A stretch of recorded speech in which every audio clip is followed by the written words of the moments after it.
यही तो खासियत है समय की बाबूजी, वो चाहे अच्छा हो या बुरा रुकता नहीं है, बस गुजर जाता है।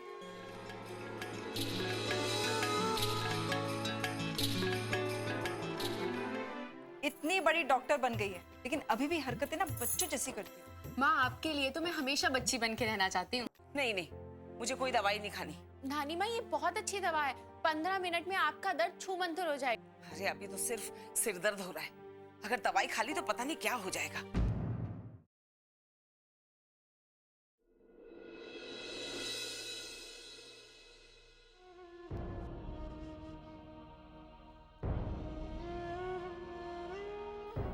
अपराजिता, माँ, नानी माँ हमेशा हमारे साथ ऐसा व्यवहार क्यों करती है?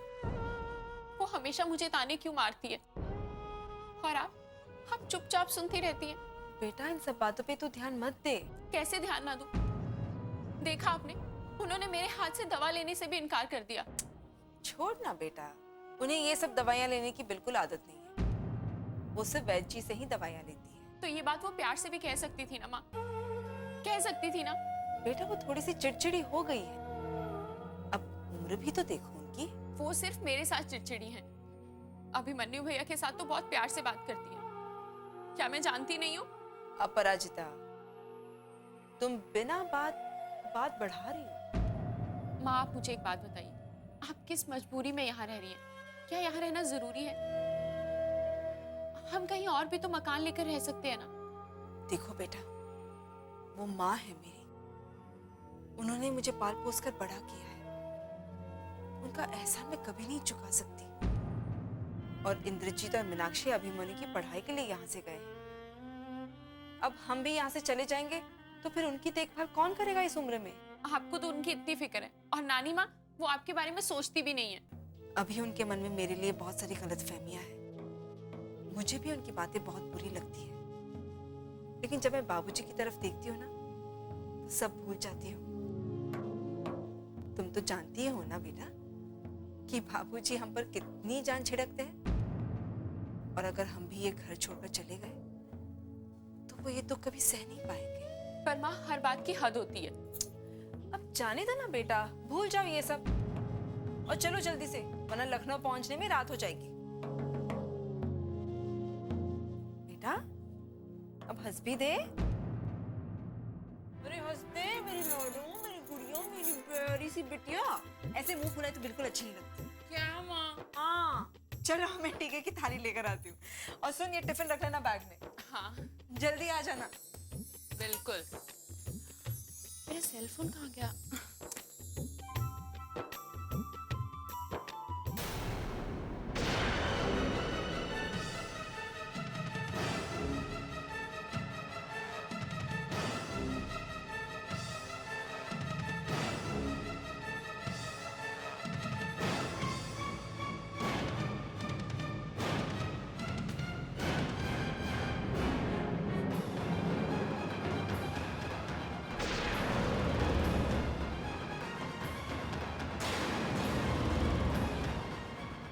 क्या है ये सब?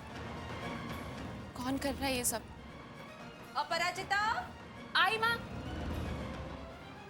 माँ को बताऊंगी तो वो घबरा जाएंगी और मुझे लखनऊ नहीं जाने देंगी। मैं क्या करूं? इसको यहाँ भी नहीं रख सकती।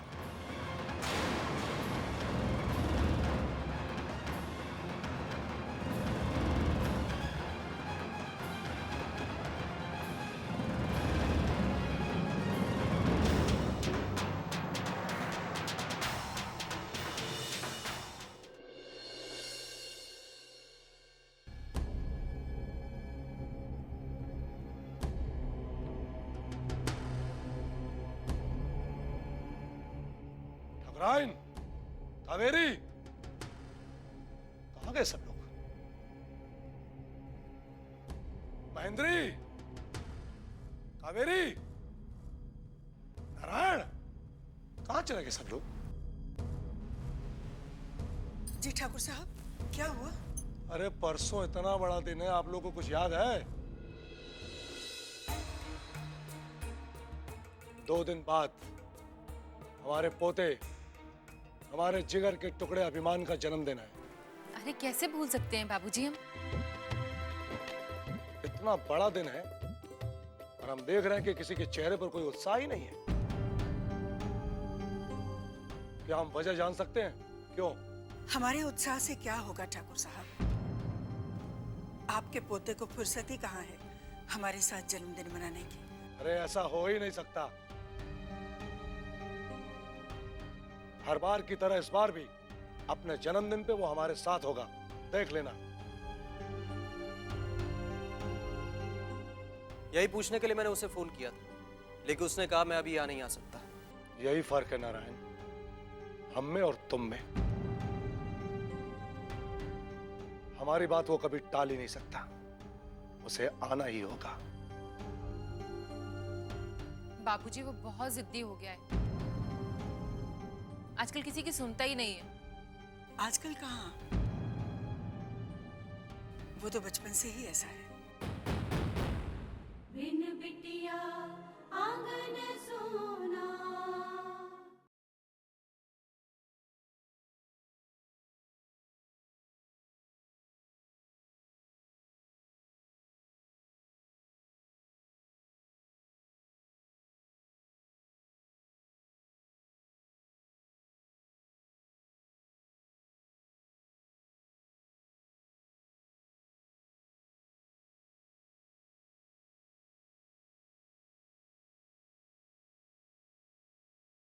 बिन बिटिया आंगन सोना। बाबूजी वो बहुत जिद्दी हो गया है, आजकल किसी की सुनता ही नहीं है। आजकल कहाँ, वो तो बचपन से ही ऐसा है। हमेशा अपने मन की मर्जी करता है। बड़ों की बात मानना तो जैसे उसने सीखा ही नहीं। बस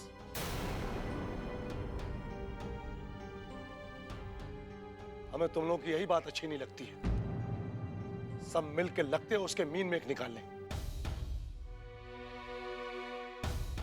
अरे बच्चा है, वो जिद नहीं करेगा तो कौन करेगा जिद? बच्चा? अब वो बच्चा कहाँ रहा? कुछ ही दिनों में उसकी शादी के ऊपर भी हो जाएगी। अब बस भी करो ठकुराइन, क्यों पीछे पड़ी रहती हो हमारे बच्चे के?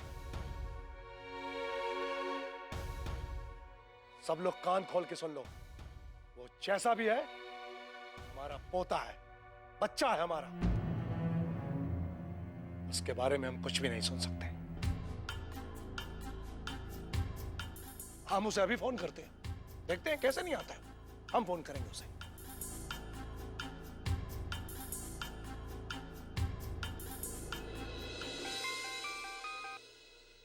हेलो दादाजी। अभिमान, हाँ दादाजी। कैसे हो बेटा? मैं ठीक हूँ। आपने कैसे फोन किया?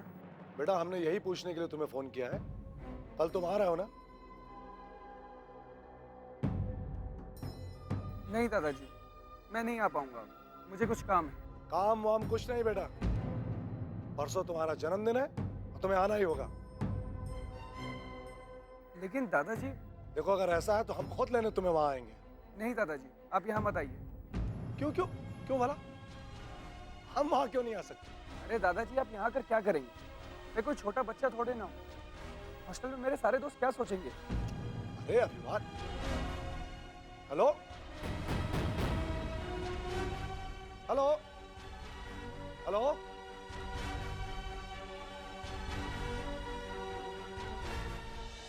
लगता फोन कट गया। ठकुराइन, हमने फैसला किया है कि हम अपने बच्चों को लेने खुद उसके हॉस्टल जाएंगे।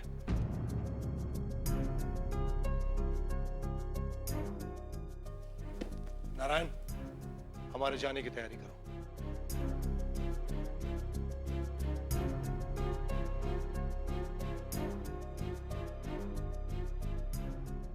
अभिमान का लखनऊ से आने का मन ही नहीं है, तो ठाकुर साहब क्यों जबरदस्ती कर रहे हैं उसके साथ? लेकिन माँ जी, पूरी साल तो वो वहीं पे रहता है, यहाँ तो केवल 2-3 दिन के लिए आता है। कम से कम जन्मदिन के मौके पे हमारे साथ होना चाहिए ना। लेकिन ये बात उसे खुद समझनी चाहिए ना।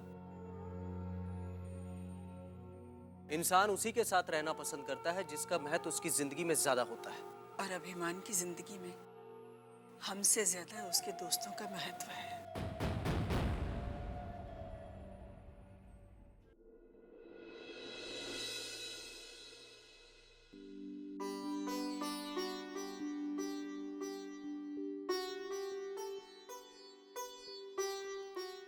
नानू, बोलो बेटे। सॉरी नानू। क्यों? तुम क्यों सॉरी बोल रही? वो आओ बैठो मेरे पास।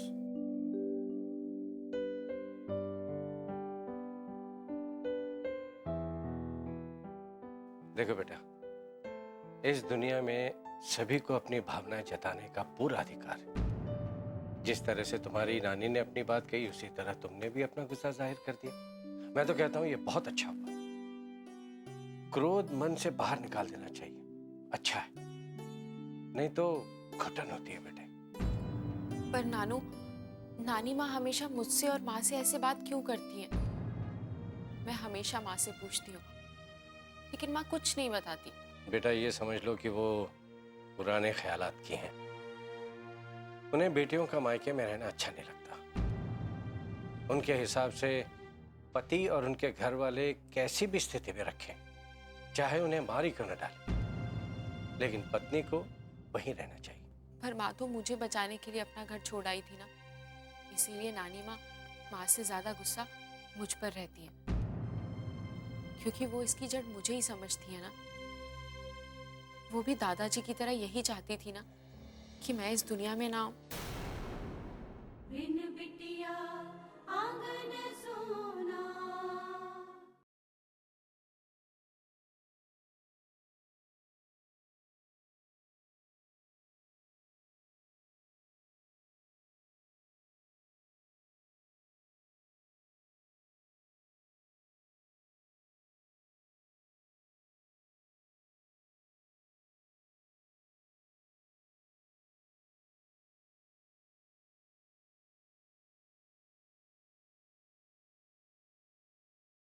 बिन बिटिया आंगन सोना।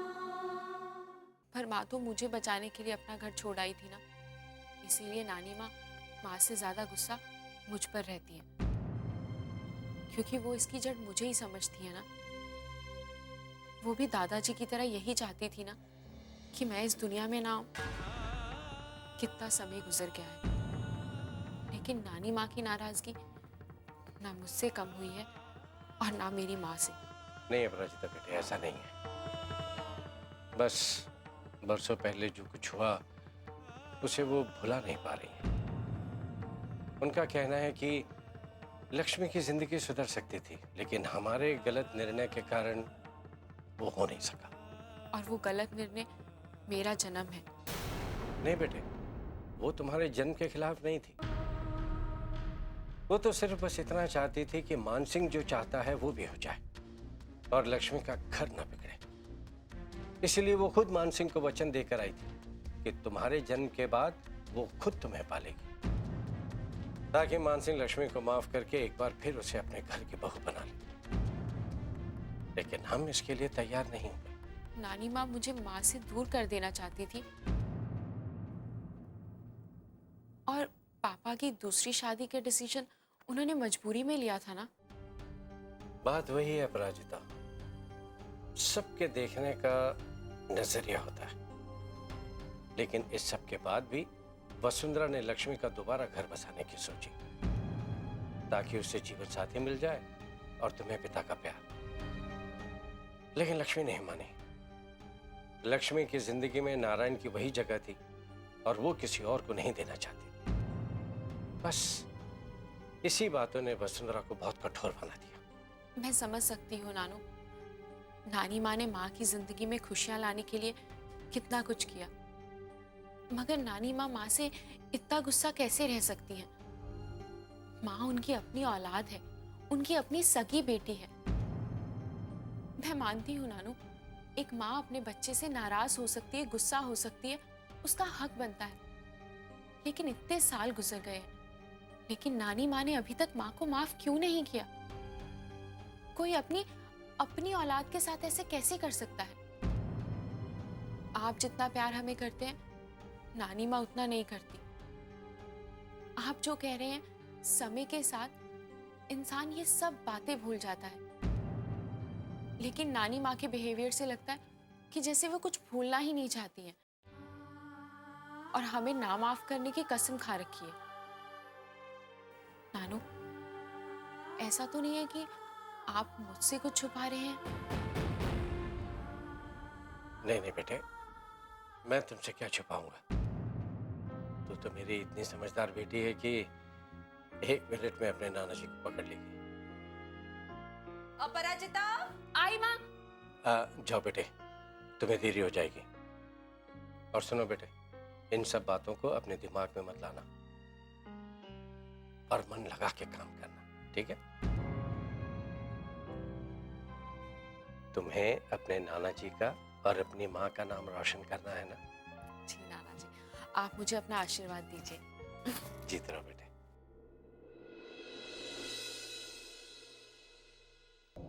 एक सच मैं तुम्हें कभी नहीं बता पाऊंगा प्राचिता बेटे। वसुंधरा लक्ष्मी की सगी नहीं, सौतेली माँ है। शायद इसीलिए वो पुरानी बातें भूल नहीं पाई।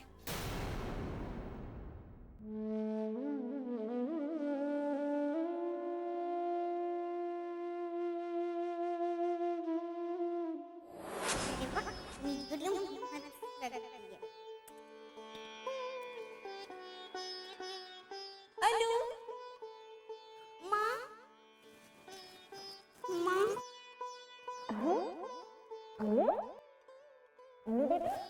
क्या हुआ तुझे? माँ, मैं आपसे बहुत नाराज हूँ। मैं आपसे बात ही नहीं करूँगी। क्यों? आप मुझे छोड़ के क्यों चले गए थे? बेटा, मैं एक जरूरी काम से गई थी ना, तो वहाँ तुझे कैसे ले जा सकती थी? लेकिन मैं तो आपकी लाडली बेटी हूँ ना। वो तो तू है, इसलिए मैं तेरे लिए तोहफा लाई हूँ। अच्छा। देखोगी? हाँ। आंखें बंद कर। आंखें खोल। माँ, ये तो बहुत अच्छी है। नया फ्रॉक। अच्छी है ना?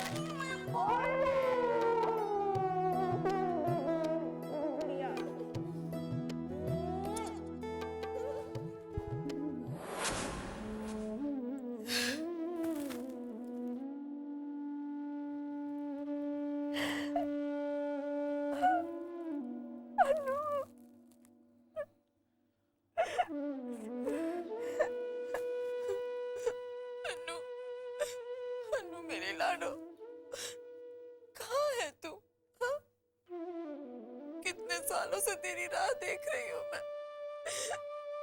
कब आएगी तू मेरे पास?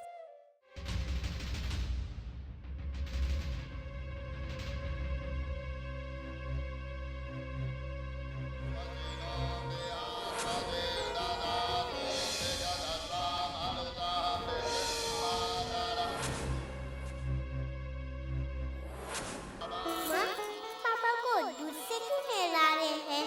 दूध तो पीने के लिए होता है ना?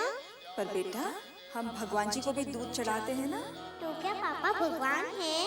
सबके लिए नहीं, सिर्फ मेरे लिए। वैसे ये पूजा क्यों हो रही है? ये पूजा हम इसलिए रख रहे हैं ताकि हम तुम्हारे लिए एक भैया ला सके। फूलवती, इसका ध्यान रखना तुम्हारी जिम्मेदारी। जी। देखना ये घर से बाहर ना निकले। इस बार हमारी हवेली में या तो हमारे पोते की किलकारियां गूंजेंगी या फिर किसी की मौत का मातम मनाया जाएगा, वरना तो इसे होगा वो। और अगर तुमने हमारे हुक्म को नहीं माना तो हम तुम दोनों को नहीं बख्शेंगे।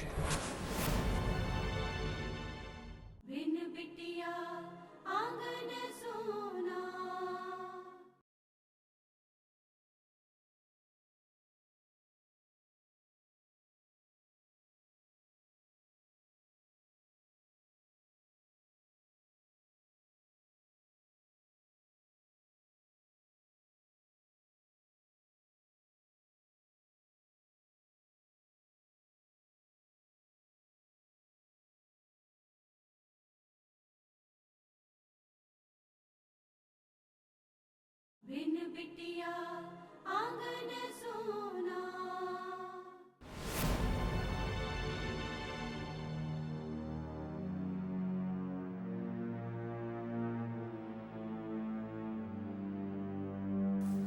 हे भगवान, कितनी कोशिश करती हूँ कि मुझे ये सब याद ना आए, लेकिन ये मेरा अतीत मेरे सपने में आके मुझे झंझोड़ देता है।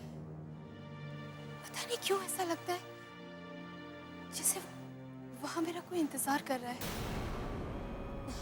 भगवान, मुझे इन सपनों से निजात दिला दो।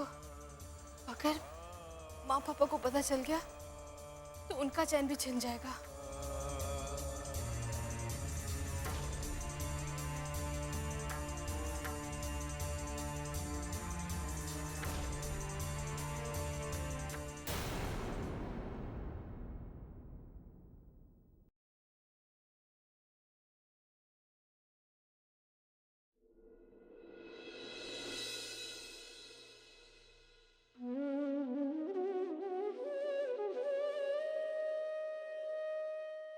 भगवान, मैं बहुत खुशकिस्मत हूँ। आपने मुझसे छीना, उससे कहीं ज्यादा मुझे लौटा दिया। अब मुझे आपसे कोई शिकायत नहीं है। बस एक ही प्रार्थना है, भूल से भी मुझसे कुछ ऐसा काम ना हो जिससे इन दोनों का दिल दुखे। मैं इन्हें दुखी नहीं देख सकती। अब मैं बस यही चाहती हूँ कि ये दोनों हमेशा खुश रहें, मुस्कुराते रहें। मैं अपना ये फर्ज पूरा कर सकूं, इसमें आप मेरा साथ दीजिएगा भगवान।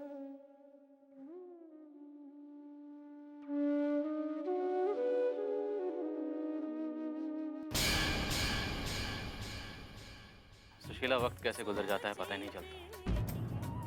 ऐसा लगता है जैसे कल की बात है जब मैं अनु को इस घर में लेके आया था। इतनी छोटी सी कोमल फूल की तरह, देखती देखती एकदम बड़ी हो गई और आज एक बड़ी अफसर बन गई। मुझे मारेगा? ये क्या कर रहे हो? ए लड़की, हट जा मेरे सामने, क्योंकि अगर मेरा दिमाग घूम गया ना तो तेरा भी यही हाल करूंगा।